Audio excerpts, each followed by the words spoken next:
Hi, good afternoon, everybody, and good evening, good morning, wherever you are listening in on the webinar, the latest in the Ship Management International webinars. And as we're sort of seeing the delegates starting to come into the room, I'm delighted, and many thanks to VIKAND for their support on this webinar, and certainly talking about the issue of creating a culture of care on board for our seafarers is something that's really, really important. And I know we've got a really, really good debate ahead of ourselves today.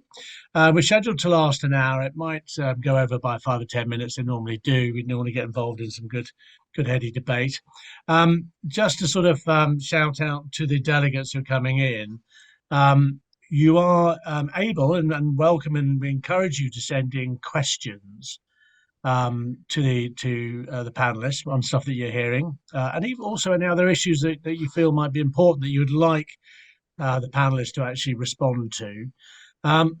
You'll see you've got a Q&A button at the bottom of your screen there. Please feel free just to put a question in there. I'll be monitoring that on a regular basis. There's also a chat facility, excuse me, which I've got a frog in my throat today, which means that you can actually chat directly with the panelists. I mean, probably ask you to stick to the Q&A element. It basically makes things a lot easier. So without any further ado, I'm going to just talk a little bit about the issue. Then I'm going to ask the panelists to talk for a minute and a half to 2 minutes on the issue of culture of care and what's important. And we've got a number of different angles here we're going to be coming in from. But just to really sort of set the ball rolling, seafarers play, as we know, a vital role in global trade and transportation. And their job comes with a series of unique challenges and demands. And we want to explore in this webinar today how, as an industry, we can improve their well-being, safety and mental health. This is something that was really came under sharp focus during the COVID times and also post-COVID. Topics that will be explored include promoting mental health awareness, improving living and working conditions, promoting onboard social interaction and internet connectivity to facilitate communication with family and friends, and also to access to comprehensive healthcare. These are all the important elements here. So just to reiterate, delegates, thank you for coming in. There's a few more of you going to be coming in as well. Please feel free to send in questions. So without any further ado, Lorraine, you're top left-hand corner of my screen here. Could you introduce yourself, if possible, and just give us a little bit of an insight on your little policy statement on the issues here of care on board ship? Thank you very much, Sean. And thank you very much for having me to this afternoon. Well, I'm Lorraine Hager. I'm the Loss Prevention and Marketing Advisor at the Swedish Club. I've been with the club for 11 years now. I'm a proud Filipina, but I'm living in Sweden for the past 16 years. So as I said to my colleagues here, I've been Swedified for a bit.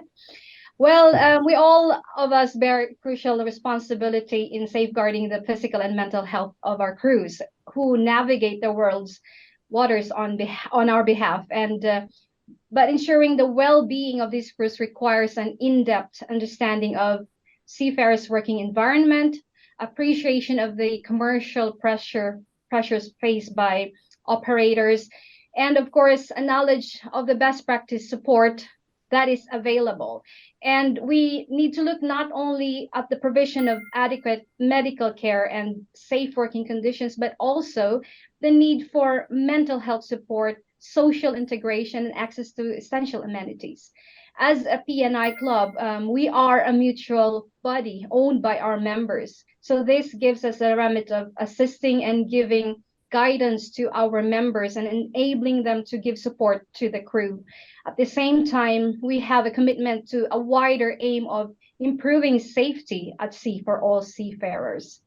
Well, our mission is twofold. Firstly, we must foster a culture of prevention through rigorous training, education, and implementation of best practices.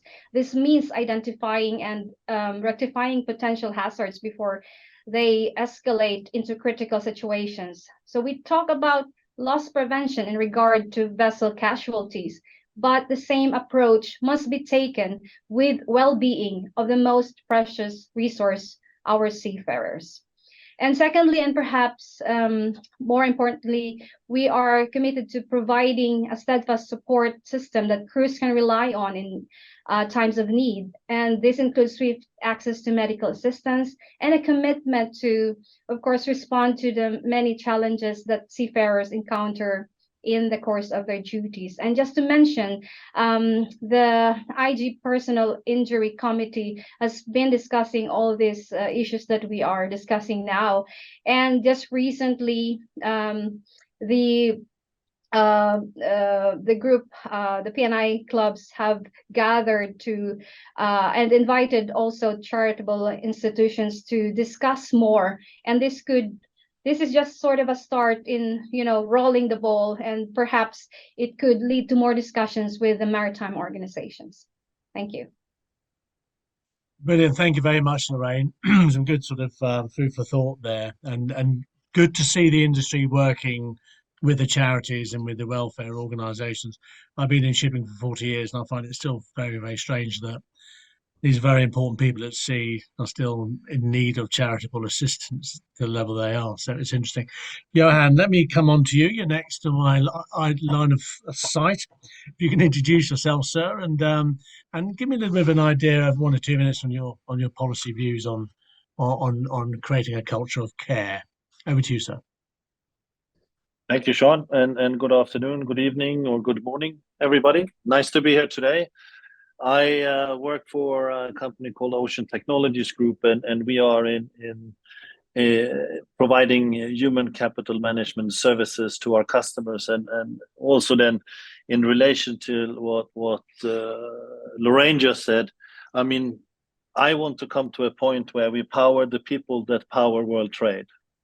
Because, I mean, without individual seafarers that is out there every day, 365 days a year, 24 hours a day, navigating the sea, if we are not capable of providing them with the safety net, then, I mean, I would imagine want to see a day where we allowed all the vessels to anchor for 48 hours and then see the consequence that the world will see on their daily living conditions if we did that. But for me, it starts from a different angle. I mean, I've been here soon 20 years in this industry, so half of your time, Sean, but I still hear the same things. I still think that the industry is too fragmented. There are good things happening, but not in a combined measure. There are many people taking some very good actions, but for me, it starts from the top. If we are going to create this culture of care, it needs to start from leadership and commitment. I mean, the very top people, I mean, from the CEOs down to the captains on board, I mean, to actually do the talk or walk the talk or do what you say. I think that is the first thing that we need to get to. I mean, that leadership and commitment. And then the second part of this is for me, mental health. And mental health is a wide thing for me, and it's work and life balance. You need to find that in order to, because just look at ourselves, right? If we work too much, we will also not be satisfied with our situation. So I think that is really important on board a ship as well, because you have vessels that has 5 port calls in a week, and I would imagine how they manage to get through the work and rest hours, which is demanded today. I also think that we need to provide a comprehensive learning situation for the people on board, because training or repetition of training is the mother of all knowledge for me. And I come from the Navy, and that's what we did, right? We practiced every day for something that we wish never happened. So the same thing needs to be given to the seafarers out, and we need to make sure that this platform or the way to get the knowledge needed, and it's not only training, because training is just a tick box. Learning is what we are after, and that is also important. And I mean, mental health for me is very fair wages and living conditions. So there are many things that for me is included in mental health. And I want to finish off by saying that anyone that thinks this, what we are discussing here, is expensive, has never had an incident or an accident, because the cost of an incident or an accident is going to be way much more than the money that you spend on this. So for me, this is not the cost. This is an investment for the future. Johan, thank you very much indeed. That's a very valid point, and I think it was a phrase coined, I think, originally by Stidos Hadjianu many years ago. He said, "If you think training is expensive, try having an accident." And I think that's a very valid point. And I think really as the industry is changing, and it is, and certainly be good to get Ronald's views in a second. The need for training, the need for competency at the highest level is going to come into sharp focus. But a number of things there we can touch on as we start the debate. Martin, let me come on to you. You're next to my line of sight. If you could introduce yourself, sir, and give us a little insight into your thoughts. Sure. Thank you, Sean, and thanks for having me here today. So my name is Martin Hedman, and I'm the head of assessment and organizational management at Marine Profile. We're a company basically have been conducting for more than 3 decades psychological solutions for the maritime industry, and our focus is safety mitigation and emphasizing the human factor. So this is definitely in our area of operation, let's say. And for my background, I'm a psychologist, licensed psychologist who has been working in the maritime industry for the past 12 years. Mainly conducting psychological assessment for officers, crew, for various purposes, but also leadership training on a group level, individual levels. And this is an area that comes across very, very often. And for me, at least, and mental health, of course, is something that's very close to me, that I was working on every day. And in my work as a psychologist, I do very often get a question whether or not it is possible to make changes on this, on this scope, on this level. Like cultural changes. It's like a societal changes, industry change that we're talking about here. And I'm working, of course, on individuals, but it's basically the same principle when you are making changes. It may not be the same straightforward process like when you're working on developing an individual, but they have to go through the same stages. And what I've seen in my experience is that, I could talk for hours about this. It's very intriguing in this area, but I'm going to keep it brief. I know the first step for a change is always the awareness, to create an awareness for somebody, to make him sure that he knows or she knows that there is some deficit, there's something going on here that needs to be changed. And I would say the industry here is on this stage at the moment. We're having these seminars, we're having panels and a lot of discussions now. And the industry have never been more aware than it is right now, maybe because of the events we've been through, like a pandemic and so on. I'm talking about mental health issues in the industry, of course. But the second step, which is basically, acknowledging that there is a problem, is where it becomes a little more divided. To make a cultural change, we also need to acknowledge that and agree that there is something, not just intellectually understand that there's nothing to do, but also acknowledge that there is a problem that we need to invest in. We're ready to go basically all in because this is such a big problem. And that's where we see the differences. That's where I see a little bit of a split, let's say, and the challenges that we face right now. But moving forward and going forward here from how we can change these culture, for me, is always about, as Johan was pointing out as well, it's such a complex topic when we're changing on this scope of level. The entire industry, it means that we have to have people aligned at all levels, not just on the ships. We cannot have we could have the best tools and the services provided for the ships, but they won't be used, and it will not be, let's say, have any impact unless we also have, let's say, the entire hierarchy with us in the process. So that's where the challenges is for, as I can see, is to create an alignment where we are now and what we can do. And that's what I hope as well this discussion today is going to be a little bit more about. Just wanted to pick you up on that before I don't normally do this way. This is normally just an introduction for everybody, but you're talking about that alignment, everybody coming into the same mode there. But shipping is fragmented, and this is the issue about shipping. And you've got companies that are accelerating at a fast rate, and you've got the laggards or the slow adopters. That must create a bit of a problem when you're trying to create this change, this culture. Exactly, and that's the complexity of it. And I think we can all break it down to time. We have to be patient about it. We cannot stress it. and it's something that has to take its course of time. And I believe that we're gonna get there. I mean, we have kept this discussion live for a couple of years, quite intensively, and we have seen a lot of progress in that, and that's where I'm very optimistic. Brilliant. Thank you very much, Martin. Ronald, let me come on to you. If you can introduce yourself, sir, and a few little comments from you as well on the subject under discussion. All right. Well, thank you very much, Sean. My name is Ronald Spithout. I'm the managing director for One Health at VIKAND. For many years, I've been providing satellite services in the world for various companies, whereby the central theme always was what to do with the satellite connectivity, because connectivity on itself is not solving any problems, but what you can do with it, the application of it, is solving problems. And in that way, I ended speaking with Peter Hult, the owner of VIKAND. And VIKAND is a pretty large organization with many hundreds of doctors coming out of the cruise industry, where they provide doctors, nurses, infirmary medicines, X-ray machines on board of cruise vessels. And we met in the vision that wouldn't we use technology to provide a similar type of service on a commercial vessel?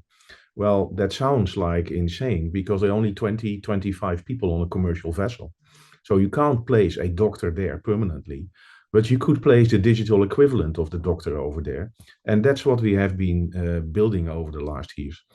And I enjoy all the conversations that I had in the past couple of months, because indeed the industry seems to be at a turning point, talking about crew welfare and wellness and health on board of vessels, probably in the aftermath of the COVID period, where suddenly it became clear that we are increased depending on the welfare of the people on board. But if you look in practice, what is currently happening, not a lot is happening in practice. We're all finding that these people are our precious asset, as you said, Lorraine, and I agree with that. But if you see what in practice is happening with those people, there's not a lot to keep them healthy. And in that respect, I agree with what Johan says. It's a kind of an analogy where Johan says it's about learning, not about training. In a similar way, it's about keeping people healthy and not reacting when they are getting sick. So healthcare should really be caring in such a way that they stay healthy. And that is not what we are doing today. And I think we have all the tools in our hands, the healthcare companies and the technology companies, all the tools in our hands to provide such a healthcare so that people stay healthy. And currently it's not the case, because we all know that 10,000 seafarers have to leave their job every year because of some kind of chronic illness. So we're not very good at keeping them healthy, which comes at a cost. And Lorraine, I'm looking at you, you're on the right side of my screen because you're in loss prevention. But we are not very good at loss prevention, right? Because if more and more of these experienced people are losing their jobs, right? And younger people, which we have a problem with training and getting them up to speed, right, are getting onto the vessels, the risk profile is just going up. And it all comes at a cost. And that's what we have to tackle. We have to show the industry that they are currently at a high cost level by being reactive to healthcare. If we are making that turning point, and I really feel that we are getting closer to it, then we're on the right way. Thanks, Ronald. Some good points there. I mean, I suppose it comes back to that point also. Looking at the demographic of the seafarer, you know, he's getting older, he's more unfit. I remember talking to a ship manager a number of years ago, talking about the importance of good food on board ship, and this particular company were very proud of the fact that they had the crew could eat whatever they wanted, and it was great, and we supply it. And I said, how many calories a day are you talking? They said 4,000 to 4,500 calories a day. So you're talking about that going on. You're talking about a sedentary type of environment on board ship. You're talking about a stressful environment, and an older profile, and that has issues and that has problems, doesn't it? Certainly. And to Ronald, what you're saying there about, you know, looking to healthcare to prevent rather than to try and repair. is something that needs to be taken into consideration when you look at the type of demographic for a seafarer. And that has a physical aspect, that has a mental aspect, as we all know, and it has also environmental aspects. And there comes, well, not only the eating, but also the sleeping and the exercising and the air and the sunlight and whatever comes around the corner, and also the social aspect. So yeah, I think we should tackle them all one by one, under the premises that not doing it is costing money. I just Yeah. wanted to go back to what Ronald said, that yes, we, from the loss pensions perspective, of course, we provide our members with the tools that they need, with guidance and advice. However, the problem is the implementation. How do we implement all this wonderful, loss prevention guidelines and advice to our members, or how the members implement it to the seafarers? I think there's a need to collaborate more and to find better solution on and the best implementation in order for all of this work that we have in place. I agree on that, Lorraine, but on average, every insured vessel is costing you $10,000 on medical claims per year, every vessel, right? So I would say you have a budget to do something there, right? Because if together we are bringing down the number of claims and medical related issues and make sure that those people are not touching into the medical claims, but then there is a budget there, I would say. So I think altogether there's much more that we can do. Absolutely. Can I bring Chris in, because poor Chris is sitting there in the corner, bottom right hand corner of my screen, still waiting for Chris to introduce himself, and then we can it's going to be a good debate here. Chris, do you want to introduce yourself and 1 or 2 minutes just to give your perspective, sir?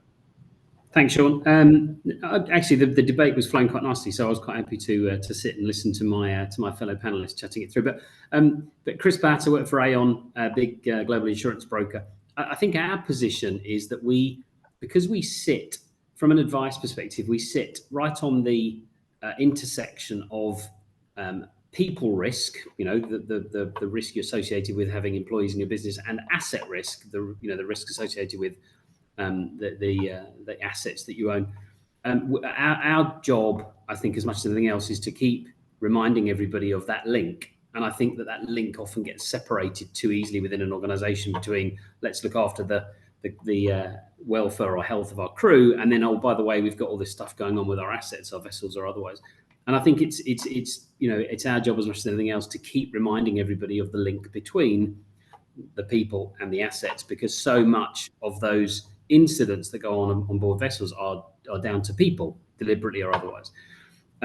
And I think also you're right. Everyone said that the industry's fragmented. That's not unsurprising, given it's a global industry with multiple cultures and languages, etc. But I think also when you put in place all these benefits for crew, we've also got to be careful about exploitation, because from a vessel owner's perspective, you'll also get stories of how kind of ambulance chasing lawyers will sit waiting on the docks for these seafarers to disembark, and then encourage them to fall ill after being on shore, looking for the opportunity to either earn themselves some money or the seafarers. So you've got to be careful about the exploitation. I completely agree with everyone's points around creating a better culture of health, but with that comes the responsibility for putting sufficient controls in place. Thanks. Brilliant. Thank you very much indeed, Chris, for that. So really, I want to come on to the first question, and let's get that debate go as smooth as we did before. Do seafarers currently receive the level of care they deserve while at sea? We talk about that, that sort of comparison between shore-based and sea-based workforce. Chris, you're shaking your head. Let me come with you first. Maybe get Johan and then come on to Ronald as well. But Chris, give me your thoughts. I'm gonna steal one of Ronald's phrases because I like it and I use it a lot, which is that when you put a vessel in the water, you put equipment in it and you service that equipment to death in order that equipment doesn't break down, engines and otherwise. But you don't do the same with the seafarers. So I think that would be I'd say no. The answer is they don't get what they should get on board. I think there's a big disparity between, shore-based employees of any description in any industry and those at sea. And I think that we need to be more proactive. And Johan, let me bring you in as well. I haven't heard from you for a little while. I mean, these are valid points here, and it's always been this point about seafarers being a commodity and what have you. But what are your thoughts? I mean, should we be looking after our seafarers an awful lot better than we do? Yeah, I mean, I definitely agree with Chris here, and Ronald. I agree with your metaphor here as well when it comes to how we treat the equipment on board, but again, I also think that there are companies trying, but generally, I do not think that we are giving the level of healthcare and culture on board as we should do, right? And again, I mean, not even just looking at COVID, but not too far away. I mean, seafarer was not considered to be a key workforce, and therefore were suffering from being stuck on board ships for a year and more than that for the longest spending on board, right? So I would. It's very hard to answer anything but no on that question, and there is a lot more that I, from my perspective, think we need to be doing, right? But it's also, again, this is fragmented. It's different flag states, it's different authorities, so it's going to be really difficult to reach some sort of global policy on this. But I think that this needs to be lifted at every meeting, at every conversation. And again, next time I would also suggest maybe to bring a seafarer here to actually hear from a person directly how this is, right? Because for me, normally that is also a missing part in all major conferences and seminars, that we don't have the seafarer themselves here that is on the ship right now to tell us what is actually going on. Yeah, no, that's a valid point. Ronald, coming in to this and this whole issue there. I mean, looking at that level, okay, you talked earlier about how we can utilize technology and you can have digital doctors and we can do all of that side of it. But is the industry agile enough to be able to do that, or are you going to be getting certain companies who have a real sort of adherence to good CSR and good employment practices, and others who just don't bother? I mean, well, of course there's difference, but first of all, do they do they currently have the level of care they deserve? Well, the answer is clearly no, right? I mentioned the 10,000 seafarers losing their job because of any kind of physical stuff. But also, I think it was last week or 2 weeks ago, I saw this article from Splash 247, who pointed out that up to 12% of the deaths at sea are still due to suicide. And a number of deaths at sea on commercial vessels is on average 100 to 120 per year. So if on that number up to 12% is suicide, then you would clearly say they're not that happy on board of the vessels. But you're right, Johan. Speaking to the seafarer, and I spent a week in Greece last week, speaking to quite a few in various workshops. If you ask them what they want, it's not necessarily that they want shorter stints or shorter shifts, right? A seafarer likes to sail, right? But therefore, we should use that technology to make sure that they stay happy and healthy doing so, right? I don't think it should lie in whether somebody's having a shift of 4 or 6 months, right?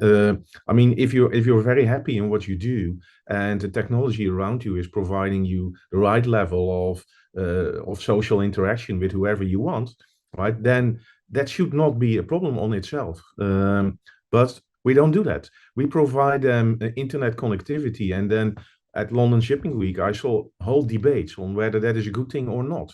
Right, the discussion needs to be a little bit smarter on what you do with that communication.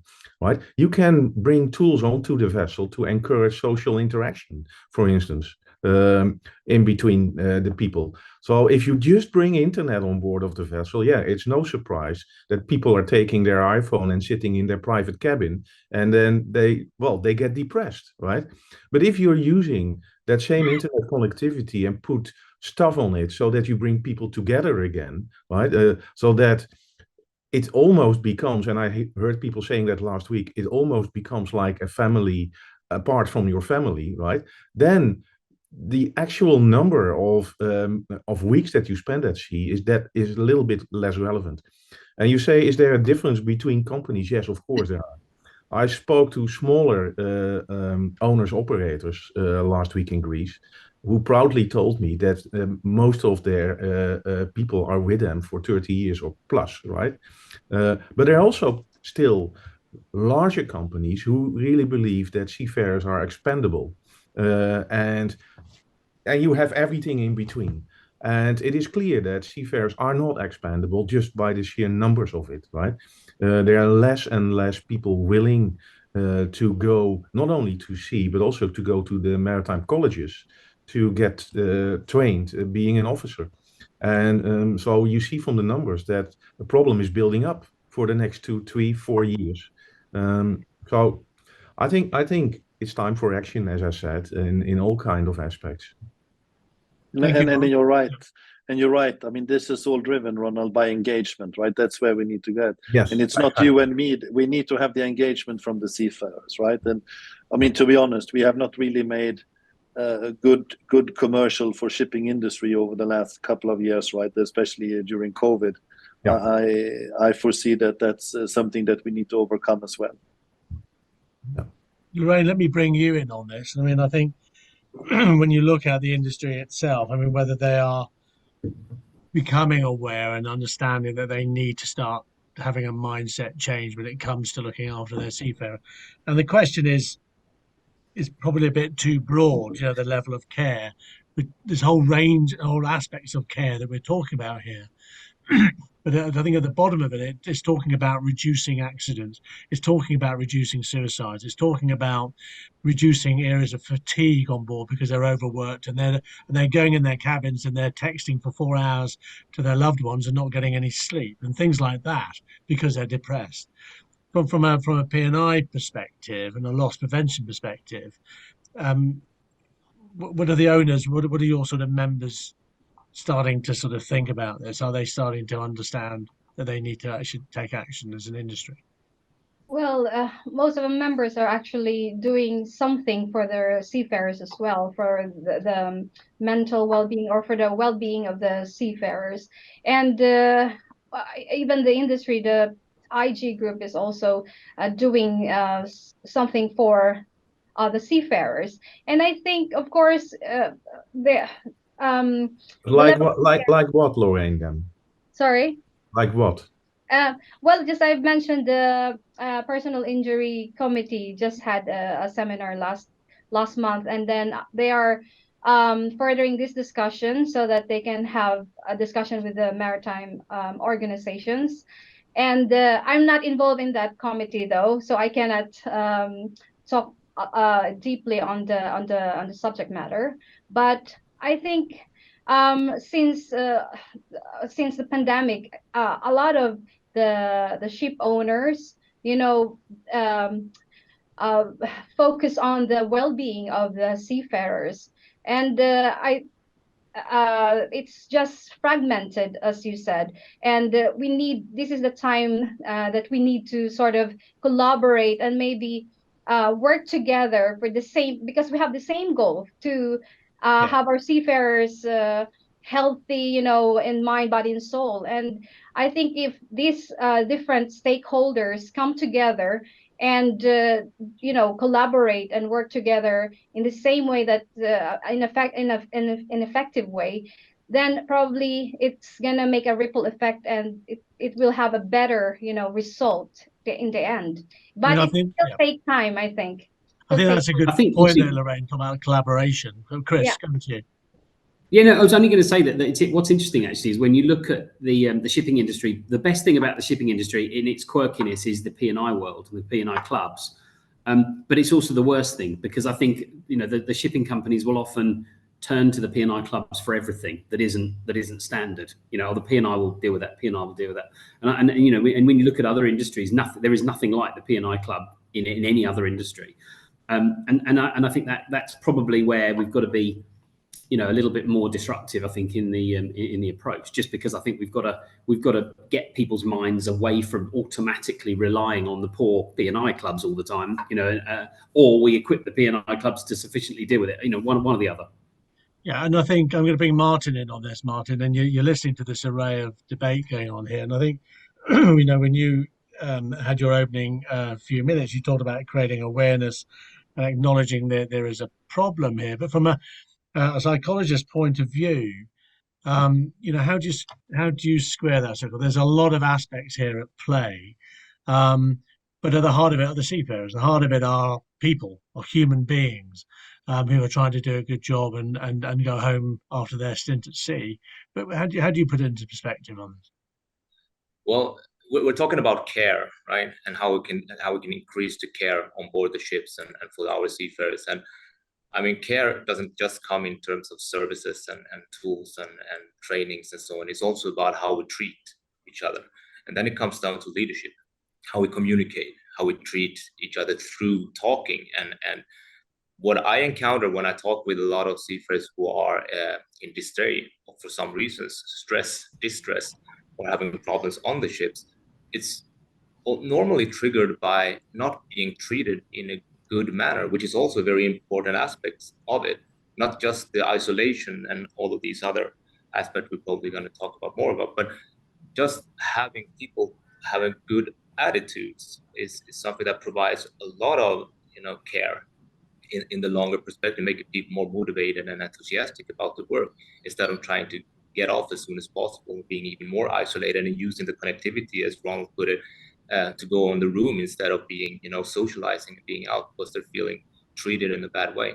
I think that part of the leadership is always coming back. And it's, from my perspective, when I'm working directly with different leaders on different sectors, is that the knowledge and understanding and also a little bit taking the seriousness about how we treat each other is not that important.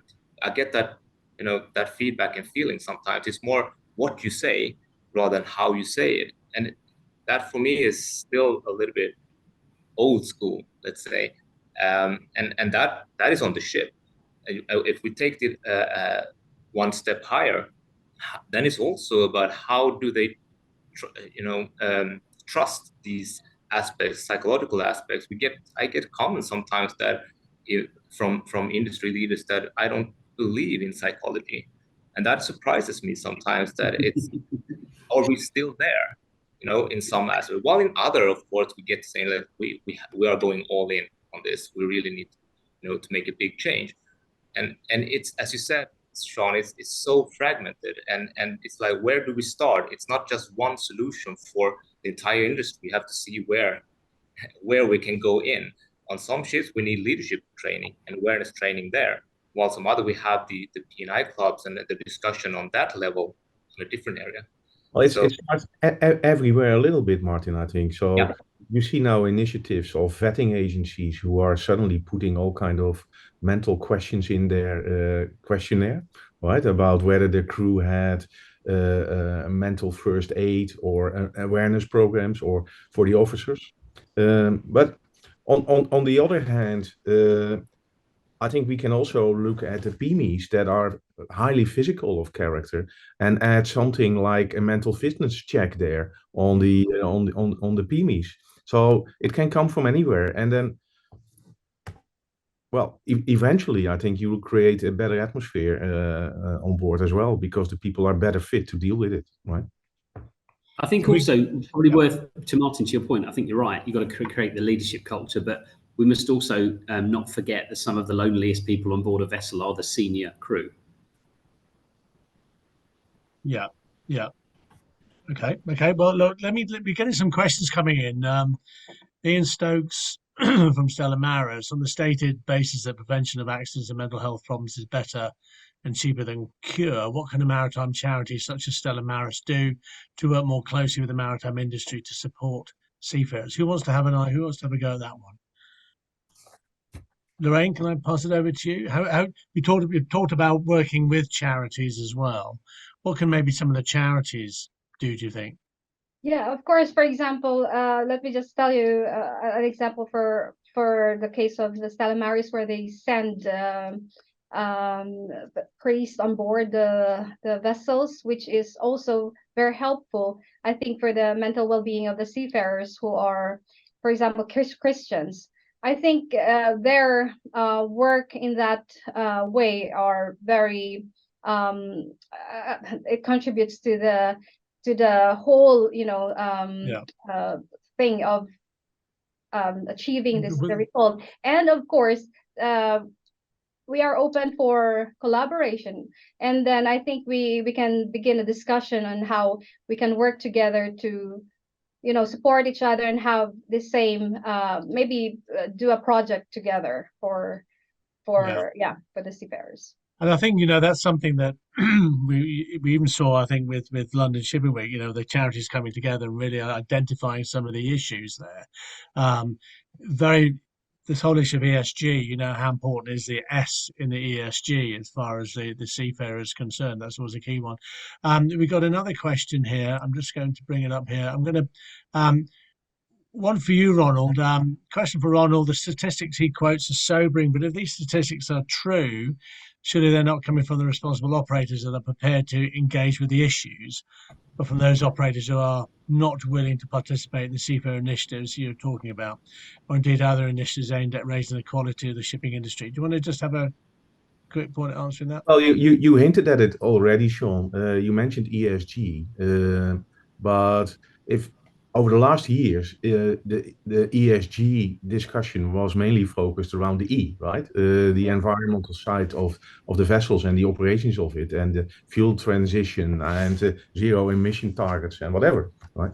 But you have to look very hard into the annual statements of any shipping company to find a social chapter on how they invested in their crew over the period, right? So I think we should focus on the S of ESG, not only in their reports, but as I said, also, for instance, on the vetting side. It became an accelerator a couple of years ago already in the discussion, when it became clear that an environmental friendlier vessel was breaking into the P&L of the ship operator, right? And I think in a similar way, a more social engaged shipping operator should find similar benefits in his P&L, not only on the cost side, but also on the revenue side. So I'm a firm believer that we should have some health-related checklist as part of a vetting operation. I think that'll come. Sorry, I think that'll come. Sorry, Sean. I actually agree with the question. I think you're right that that there are obviously bad practices out there, and there are good practices out there. But I don't think the fact that there are bad practices out there should stop us trying to implement something that drags everybody along, right? So if the bad shipping companies that don't treat their crew well improve everything by 10%, everyone's going to be better off. Right? So that would be my view. You would say that if you are investing in your people, so the S of ESG, that you would like to shout that in your annual statement, right? Because you will see that back in a lower retention rate. You see that back in the Seafarers Happiness Index. You will find it back in a lot of ways that can be measured in the same way as I mentioned the statistics earlier. But remember, we've got a relatively small talent pool when it comes to experienced seafarers. So of course, if the good gets better, then obviously the better seafarers will want to work for the better firms, always, and therefore you get that pull factor. I'm sure. I definitely believe that's the case. Yep. But also, you're talking about an industry. The ICS is saying we're going to be looking at shortage of seafarers next year. And there's aspects of the industry trying to deny it. But I think, this is, we went through it in 2009, 2008, and it was a difficult situation. Johan, let me bring you in on this, because a lot of this is training here. And there's a question, I think, on the Q&A here. What value does the panel put on leadership training and company values in influencing the culture within onshore teams and onboard teams? I mean, we're not only talking about the seafarers here, we're talking about the training of the industry itself. give us your perspective on this, and then and open to debate, folks. Just pile in. I mean, I want to touch back a little bit on what the others said here as well. I mean, I think there also is a fundamental challenge that we have in maritime when it comes to if you have a ship owner that's focused a lot on that essence and spends the money on doing all these things, that doesn't necessarily always give him a higher rate for the vessel that he is chartering, right? So we also have an issue there where from the industry and a charterer's perspective is not always giving you the effect that you're looking for, because if you spend all this money, it's obviously going to cost you more, but you're also having a better practice. But the day rate that you're going to get for your vessel is the lowest rate on the market today. I see very little signs on you are being actually giving some additions while putting all this money. So that's where I want to start. But going into training and culture, I mean, everybody has heard that culture eats strategy for breakfast, right? So I think that the culture is extremely important. I mean, in our company, that's the values that we need to live by needs to start from the top. And here again, I go back to what I said in the initial remarks, right? Leadership and commitment is the most important if you want to make this change, all the way from the top, the CEO down to the captain on board the ship, or they all need to walk and do the same thing. And learning is obviously going to help, but there needs to be this commitment. There needs to be this buy-in from the highest level in every company, or even in the maritime industry, to reach where we want to reach. And that might then even change that capability of getting some rewards for adding or doing that extra piece when it comes to taking care of the people on board your ships. I mean, that's a valid point there. And I think, we've heard in the past that, it is all about that. The ship is on the market and the rate is what it is. But you're hearing that charters will only now work with owners who have a credible ESG strategy in place. Charter owners will only work with managers that can prove that they've got a strategy there for the environment. Are you saying therefore that maybe that could be the differentiator? They could say, we need to have those put into charter parties that are actually going to reward those who are actually investing in their vessel. And it needs to be followed, and nobody can deviate from it, right? That's the problem today. I mean, and also in the past, that we are not getting the reward for the extra work done. But I see good signs. But for me now, it's actually to actually follow what you are. I agree on that, Johan. But in addition to that, I also think that we should spend more time together as an industry to find the relationships between social investment and risk, right? Because I think eventually your risk factor will improve if you do all these things, that you invest in your crew so you have a mentally fitter crew, right? And it is very tough to find statistical relationships currently still, because we are just at the start of it. But I think they will appear, that you will see that once you are doing something like sleep monitoring or things like that, so the people who are showing up for shift are better fit for that shift, right? Eventually will lead to lesser accidents and injuries on board as well. I agree with you, Ronald, and also what you and I have been discussing, right? Exactly. In terms of the chronic diseases. I mean, where you don't ask a CEO that has diabetes to step down from being a CEO, right? But while on board, you are not able to work because you have. And today, that's one of the most common chronic diseases that is in the world, right? So I think there is a lot to gain there as well, to understand that these are things that we actually can prevent with simple measures. But Johan, just to fit in on that, the level of care we talk about there. I mean, if you look at diet on board ship, okay, a Filipino back home will probably have 2 bowls of rice a day. On board ship, he'll have 4 or 5.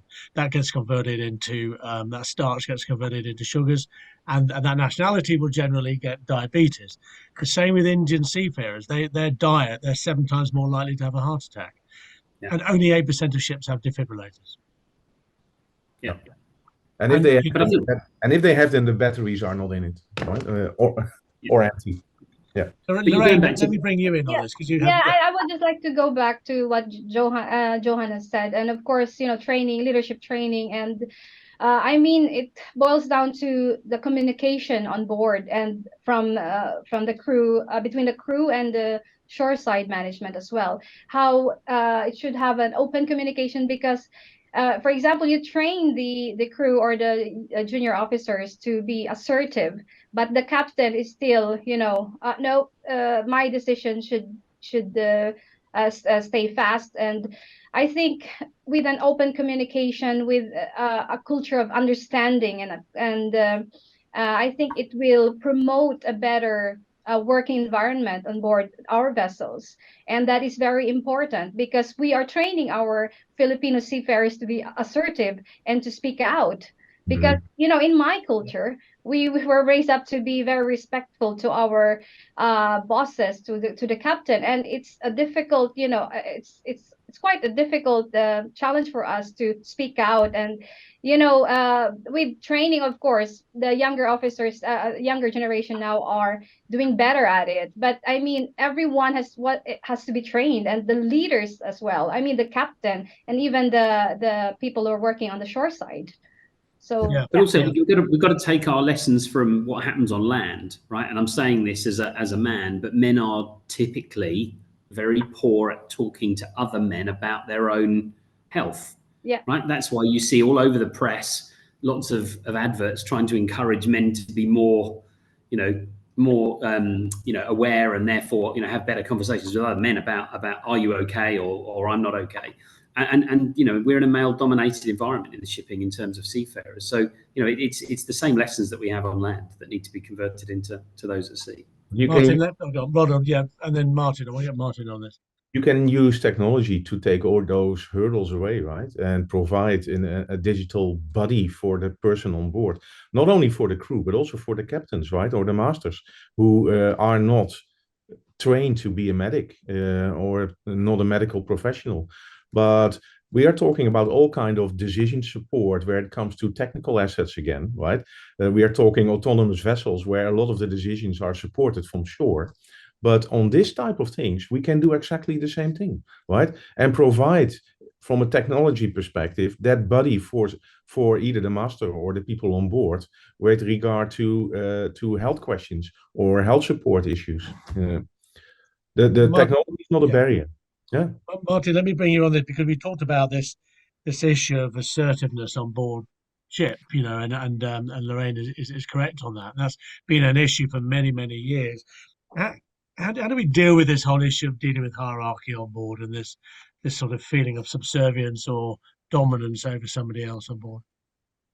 I mean, training is part of it. The thing is that when we talk about this kind of leadership and this kind of treatment, caring, it's like people start alerting and thinking, oh, we're going to be so empathetic. We're going to talk about feelings. We're going to be, leaving the macho style a little bit, and it's very uncomfortable.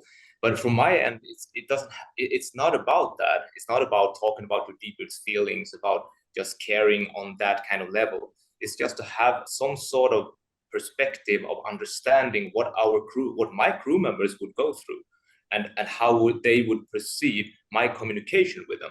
That there are quite easy tools and techniques to train and learn, but there is a stigma as well in the industry, as Chris said, about it's a male-dominated industry. We know that. And with that comes certain stereotypes and also some stigma with that as well. And the only way to counter that is to make use of the training as much as possible. It's not so complicated. That's the message I would like to send out to people that I train, that it doesn't have to be so deep. I'm not going to train you to be a psychologist. I'm just going to train you to be a human being, to try to see the person for who he is or who she is. And if we can get that message through, then the training would be so much easier. Yeah. Johan, do you have any comments on that? Well, I'm going to ask some more of these questions coming in. We've nearly done an hour already. I can't believe it. But Johan, do you want to just come in on that side of it while I look at the other questions? Yeah, I agree with Martin. It's actually not that complicated, and I agree with Ronald. There is no technical or technology hurdles for us to do anything what we just said. But in the end, for me, it's about crew engagement. I mean, we need to get the crew engaged into the training or learnings that I prefer to say that they are driving this as well. We are creating that in where you have the information just in time, where you have the access to an app or anything from anywhere, not depending on if you where you are in the world, right? So for me, it's all of it. It needs to be driven from the crew engagement, and that's where I think we are missing the point sometimes when it comes to driving that. We are good at this level and this executive level, but driving the crew engagement for me is the most important, because then we will start to turn things around. Brilliant. Okay. Paul Morgan, and thank you, Paul, for your question. Should flag be involved in the solution? No one has mentioned flag. Who wants to have a little go at that one? Chris. I mean, I'll jump in and just say that, I think everybody has a part to play. I think if you look back to, when various regulations have come in, they've been driven by the IMO. I mean, I think everybody has a part to play, in this. So whether you leave it for the P&I clubs or flags or country by country, I think it's just it's the answer is probably yes, but I don't think it should just be the flag, because the problem is vessels change flags so easily that if you made it something where one flag has a better situation than others, everyone will switch there on. So I think it's a general. I suppose if it is the flag, then you've got the member states at IMO who can then start to enact through maybe the Maritime Safety Committee or whatever, But, fair comment. Yeah, I mean, I think it needs to be driven. It needs to be driven as a bit of a push and pull, isn't it? So you either want to give them a carrot or a stick. Yeah. Ronald, do you have any comments? Well, yeah, of course, this question came from Paul. I would be surprised if it wouldn't have come from Paul, but in this way. But the flag states are with one foot in this same topic, right? For instance, medical chest requirements are coming from the flag state. So they are with one foot in the topic. So I think they will have a say in the solution as well. Only if it can be coupled with value and cost, right? Because this is why people are choosing flag states, and I'm not sure how that would work though. But happy to discuss that with Paul when I see him next time. Okay, lovely. We've got one here from our anonymous attendee who pops up now and again. Should courses in suicide awareness take more of a central position in mental health training? If a leader on board or a crew member is alert to signs of suicide, or the crew is open and direct about discussions on thoughts of suicide, does the panel believe they'd be more confident talking about other issues, mental health, physical health? This is a very, very important issue. Martin, let me go on to you first and then open it up. And please, panel, give us your thoughts. But Martin, you first. Well, of course, suicide awareness training should have a very big part of all of this. I mean, that's the culmination of what we are talking about here on the catastrophic end, let's say. And we've seen where this has led now post-pandemic as well. We've become quite aware of that. So of course this should take a lot of more space, but more into how they can approach this topic, rather than just talk about suicide and all the statistics, but also how can we give them some tools, give them some knowledge about how to see the signs, how they can do some just very simple first treatments and approach to the people who they see are being affected by this. I mean, that will help tremendously to break the stigma once again, just to talk about these things, because they don't know. What can I say to somebody who's just, seen their colleague took his own life? What do I say to somebody like that who's in shock? If they don't know, they won't do it. And if we can just provide them that kind of information, because it's relatively simple, then it will probably quite open up in that. So yes, it should definitely take a more central role. Yeah. Yeah, well, and of course. Sorry. You go ahead, Ronald. All right. Well, of course, I agree with you, Martin. Training should be more central. But I just wanted to add something here, which I hinted at it, and it was maybe too cryptic, like the digital buddy on board. But your phone with anything on it could act like that, right? Because there are trainings that make officers more aware. There are trainings that make crew more aware of their behavior and their actions and their moods. But I think we could use the same technology to be with that person on a very regular basis, asking him a couple of very basic questions and then advise accordingly, right? So it should not be a training and then go and have a happy life, but it should be something that is constantly coming to the sailor to sample his mood and advise, right? And in that way, you could become a digital buddy for somebody and making him on the way during his journey much more aware of his actions and his moods and mood swings and environment that is causing it. And that's what I meant. And I think those things do exist, but not used currently. Johan.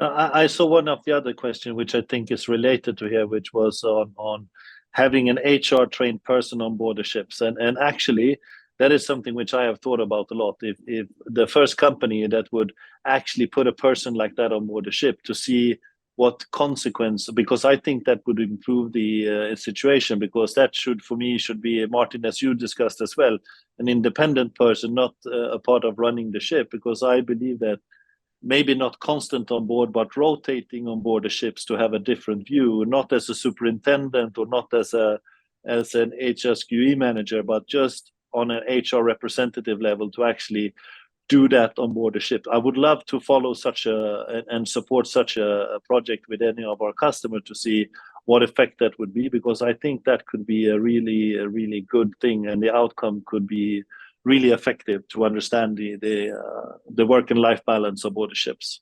I agree. I just want to comment on that, and I completely agree on that. I just see, a little bit of the pitfall in outsourcing things like this too much. I not mean like outside the company, but I will also. This is something that should be integrated for all the crew members as part of it, so it builds much faster. This culture builds much faster. But one way to do it is having a designated person, as you say, to start the whole process and then spread it from the inside. That is definitely the way to go, I believe, as well. So you're correct. I mean, as I said, it should be an independent person, not coming as aboard as a technical, because then if they are attributed to something else, then they won't have the effect that we are looking for, right? So for me, I understand the cost implication, and I understand we can't have an HR officer on board all ships, but at least you could have a team of designated people that people would build a trust on, and therefore also get things out of the teams on board, which maybe not even the master gets. Right. This is a point that I think you mentioned right at the beginning, Ronald, where even having a medical person on board, or maybe now having a digital doctor that you can go to. And indeed, I think the ICS, International Chamber of Shipping, published for the first time a couple of months ago their own medical directory.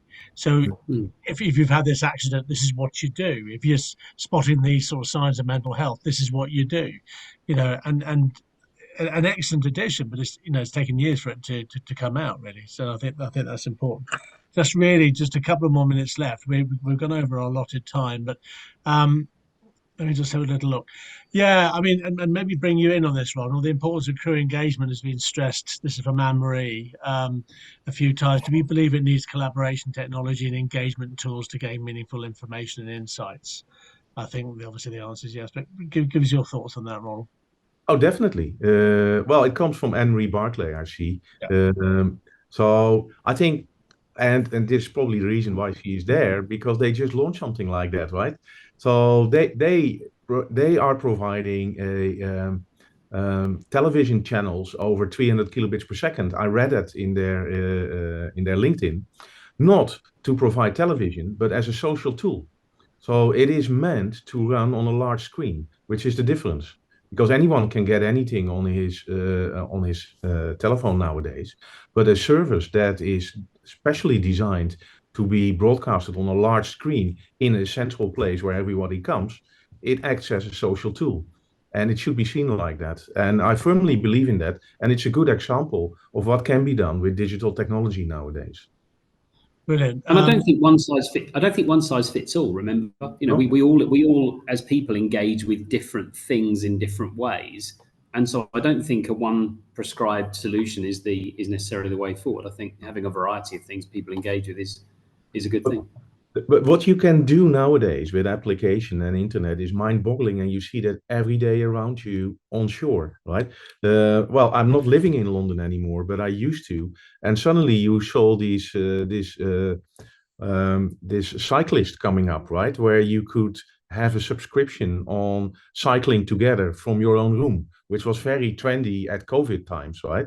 But you could do that on vessels as well and create teams, right? So you can do a lot of things to create much more teamwork and family type of environment with digital technologies and applications on board, and it will pay off. Yeah, interesting point. And Johan, somebody has suggested on the Q&A that maybe the chief cook could be the HR person because they see everybody, the whole crew every day. But Fair comment. Fair comment.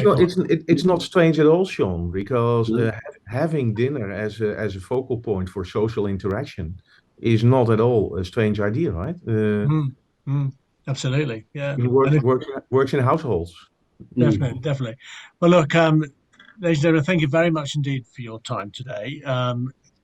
I think probably the best debate we've had. I mean, it was excellent, really, really interactive.